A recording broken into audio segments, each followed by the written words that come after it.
नहमदुहु व नुसल्ली व नुसल्लिमु अला रसूलिहिल करीम अम्मा बाद फ़अऊज़ु बिल्लाहि मिनश शैतानिर रजीम बिस्मिल्लाहिर रहमानिर रहीम। सिलसिला सवाल जवाब के अंदर जो आज पूछा गया सवाल है, हमारे एक दोस्त ने पूछा, क्या हम दुआ के अंदर वसीला दे सकते हैं? और बाज़ लोग ये कहते हैं कि बाज़ लोग जो वसीले के कुछ कायल होते हैं वो ये भी कहते नज़र आते हैं कि हाँ चलो वसीला देना तो जायज़ है, पर ये सिर्फ़ जिंदों का वसीला दे सकते हैं, जो दुनिया से चले जाएं। कोई बुज़ुर्ग हस्ती है, दुनिया से चली गई, अब उनका वसीला नहीं दे सकते। तो इसके ऊपर मैं आज इसका एक ही हदीस पाक से जवाब देना चाहूँगा, ताकि मैं उन दोस्तों को ये बात समझा सकूं जो मेरे बयानात को सुनते हैं कि कभी भी किसी के सवाल से घबराया ना करें। एक ही हदीस पाक के अंदर हम दो सवालों का जवाब देंगे। एक तो वसीले से दुआ करना, ये भी सुन्नत है, और दुआ के अंदर जिंदों और विसाल फरमा जाने वाली बुजुर्ग हस्तियों का वसीला देना, ये भी सुन्नत है। इसके ऊपर एक हदीस पाक पढ़ रहा हूँ, ये मेरे हाथ में किताब है मौजमुल औसत, इमाम तबरानी रहमतुल्लाह अलैह, जो हदीस के जलीलुल क़द्र इमाम है, जलीलुल क़द्र इमाम। ये अल मौजमुल औसत की जिल्द नंबर 1 है, हदीस नंबर 189, 189 ये हदीस है। इसमें ये वाक़या बयान हुआ है, मौला अली करमल्लाहु ताला वजहुल करीम की वालिदा सैयदा फ़ातिमा बिनते असद रदियल्लाहु ताला अन्हा, आपकी वफ़ात का वाक़या बयान हुआ है। और हुज़ूर अलैहिस्सलाम सैयदा फ़ातिमा बिनते असद रदियल्लाहु ताला अन्हा से बहुत मोहब्बत फरमाते थे और माँ ही कहा करते थे। और इस हदीस पाक के अंदर भी ये लफ्ज़ है कि आका अलैहिस्सलाम ने ये दुआ करते हुए फ़क़ाल रहिमकिल्लाहु या उम्मी, और आगे फरमाया कि कुंती उम्मी बाद उम्मी, ए मेरी माँ के बाद माँ, ए मेरी माँ के बाद मेरी माँ। तो हुज़ूर अलैहिस्सलाम सैयदा फ़ातिमा बिनते असद के साथ इतनी मोहब्बत और प्यार फरमाया करते। तो आपका विसाल हुआ, हुज़ूर अलैहिस्सलाम ने फरमाया कि मेरी वालदा को गुस्ल दिया जाए, मेरी माँ को गुस्ल दिया जाए। और जब काफूर वाला पानी लाया गया तो हुज़ूर अलैहिस्सलाम ने पानी अपने दस्ते अक़दस से खुद दिया, और वो फिर पानी वहाँ ले जाया गया जहाँ पर गुस्ल दिया जा रहा था। तो फरमाया कि जब गुस्ल का अमल मुकम्मल हो जाए तो मुझे बताया जाए। सैयदा फ़ातिमा बिनते असद रदियल्लाहु ताला अन्हा को जब गुस्ल देकर फरागत हो गई तो हुज़ूर अलैहिस्सलाम की बारगाह में ये पैगाम अर्ज़ किया गया, या रसूलल्लाह गुस्ल का अमल मुकम्मल हो चुका है। तो आका अलैहिस्सलाम ने ज़ेबतन, जो कुर्ता था, जुब्बा मुबारक, हुज़ूर अलैहिस्सलाम ने वो उतार कर सैयदा फ़ातिमा बिनते असद रदियल्लाहु ताला अन्हा के कफन के लिए अता फरमाया। फरमाया कि मेरी माँ को इसमें कफन दो। उसके बाद 4 सहाबा किराम को इरशाद फरमाया कि मेरी वालदा के लिए कब्र खोदें। उसमें हज़रत उसामा बिन ज़ैद, हज़रत अबू यूब अंसारी और हज़रत फ़ारूक आज़म रदियल्लाहु ताला अन्हु और एक और सहाबी रदियल्लाहु ताला अन्हु रदियल्लाहु ताला अन्हुम, 4 सहाबा किराम ने कब्र खोदने के अमल को शुरू फरमाया। और जब वो जगह आई जहाँ पर लहर जिसको बोलते हैं, जहाँ पर जिस्म को रखा जाता है, तो आका अलैहिस्सलाम ने खुद वो औजार जिससे खोदा जा रहा था अपने दस्ते अक़दस में थाम लिया और लहर खुद निकाली हुज़ूर अलैहिस्सलाम ने। और जब लहर निकाल ली तो आका अलैहिस्सलाम कब्र में लेट गए। ये सारे आमाल देखें आप, ये क्या है?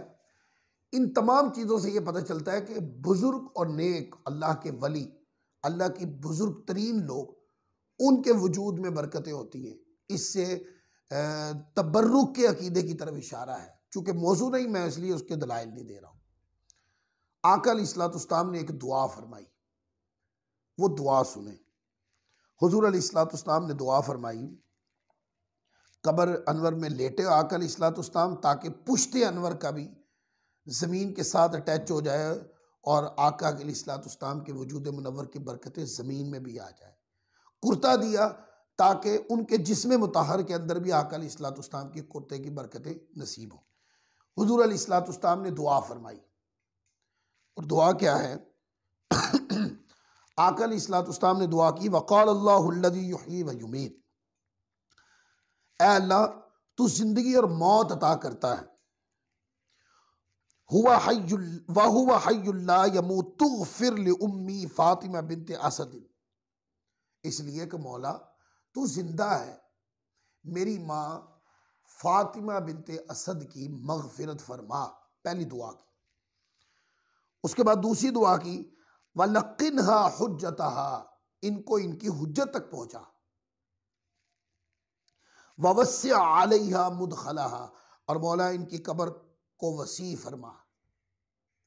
ये तमाम दुआएं करने के बाद आका अलैहिस्सलाम ने साथ ये फरमाया, बारगाह खुदा में दुआ करते हुए कहा, बिहक़्क़ि नबी का, ए मौला तुझे तेरे नबी ब्रैकेट का तर्जुमा ज़ाते मोहम्मद मुस्तफ़ा का वासिता, हुजूर ने खुद अपने वसीले के साथ सय्यदा फातिमा बिनते असद रज़ियल्लाहु ताला अन्हा की मग़फ़िरत की और वुसात कब्र की दुआ की।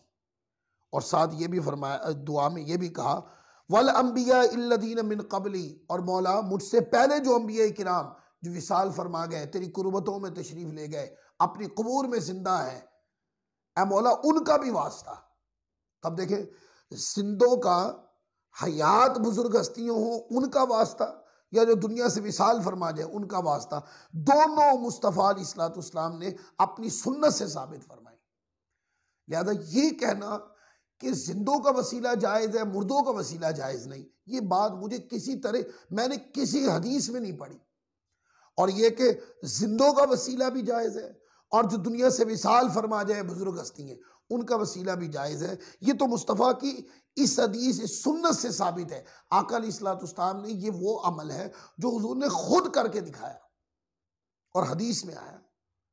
लिहाजा मेरे दोस्त जिनको ये सवाल किया गया, अपने जहन में ये बात अच्छे तरीके से रासिक कर लें और उसके बाद किसी बंदे की बात का इस हवाले से असर जहन पर न लें कि हमारा जो अमल है वसीले से दुआ करना और जिंदों का वसीला देना या जो विसाल फरमा गए उनका वसीला देना, हमें हदीस पाक से ये बात साबित हो चुकी, अब हमें मजीद किसी की दलील की ज़रूरत नहीं। और बाद लोग कहते हैं कि ये हदीस ज़ईफ़ है। ये हदीस ज़ईफ़ कैसे हो सकती है? इसके ऊपर साहिब मुस्तदरक इमाम हाकिम रहमतुल्लाह अलैह ने इसकी तस्हीह फरमाई है और फिर इसी तरह इसको अल्लामा इब्न हिब्बान रहमतुल्लाह अलैह साहिब सही, उन्होंने भी इसकी तस्हीह फरमाई है। ये हदीस सही है। लिहाजा ये बात अज़हर मिन शम्स हो गई कि वसीले से दुआ मांगना भी जायज़, जिंदा और विसाल फरमा जाने वाली बुजुर्ग हस्तियों के वसीले से दुआ मांगना भी जायज़। और यहाँ एक छोटी सी बात करूँ, वो ये, बाज़ मरतबा जो लोग वसीले से मना कर रहे होते हैं वो साथ ये कह रहे होते हैं कि वसीला का मतलब शायद ये है कि हम अल्लाह के अलावा किसी से मांग रहे हैं। तो ये भी उनकी गलत फहमी दूर की जाए कि जब हम वसीले से दुआ मांगते हैं तो दुआ तो अल्लाह से मांगते हैं हम। दुआ ऐसे होती है, ए मौला, ए मेरे पाक परवरदिगार, बिहक़्क़े ज़ाते नबी मोहम्मद मुस्तफ़ा सल्लल्लाहु अलैहि वसल्लम का वासिता वसीला, ए मौला मेरी दुआ को कबूल फरमा। तो दुआ करने वाला तो मांग ही अल्लाह से रहा है। लिहाजा अल्लाह तबारक, एक और इल्मी जुमला इसको भी समझें, अल्लाह ताला की ज़ात तवस्सुल नहीं है, अल्लाह की ज़ात तवक्कुल है और मुस्तफ़ा की ज़ात तवस्सुल है। अल्लाह के बुजुर्ग और नेक हस्तियों को अल्लाह की बारगाह में वसीला बनाया जाता है। लिहाजा दुआ मांगने वाला अल्लाह से दुआ मांगता है और वसीला जो होता है वो अल्लाह ताला के नेक बरगुज़ीदा प्यारे और अल्लाह ताला के कुर्बतदार बंदे का वसीला होता है। ताकि अल्लाह तबारक व ताला उसके सदक़े में, उसके वसीले से गुनाहगारों पे करम फरमाए। कैसे? जैसे माशर वाले दिन अल्लाह तबारक व ताला अंबिया किराम की शफात और वसीले के सदक़े में अल्लाह तबारक व ताला दोज़ख से गुनाहगारों को निकाल के जन्नत में डालेगा। अल्लाह ताला हम सबको अमल की तौफीक अता फरमाए। वमा अलैना इल्लल बलागुल मुबीन।